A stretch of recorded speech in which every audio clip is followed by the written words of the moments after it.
Kertoisitko Maria jostain vaaliteemastasi? Kiitos. Mulla on yksi vaaliteema on syöpäseulonnat ja muutkin seulonnat. Satakunnan hyvinvointialueella on syöpäseulonnat nyt THL:n suosituksen mukaan käytössä, mutta niihin on tulossa THL on laajentamassa esimerkiksi rintasyöpä ja kohdunkaulan syövän sitä ikähaarukkaa. Aloitetaan vähän nuorempana ja jatketaan myöhemmin ja oli tuohon paksusuolen syömissä sama juttu. Seulonnoilla säästetään yhteensä noin 500-550 henkeä vuodessa. Plus sillä säästetään paljon rahaa ja inhimillistä kärsimystä, kun hoidot päästään aloittamaan aikaisemmin.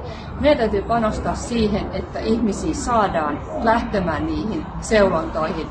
Me maksetaan veroja siitä, me ollaan oikeutettu niihin palveluihin ja varsinkin nuoret jättää niitä paljon väliin. Ei todellakaan kannattaisi, koska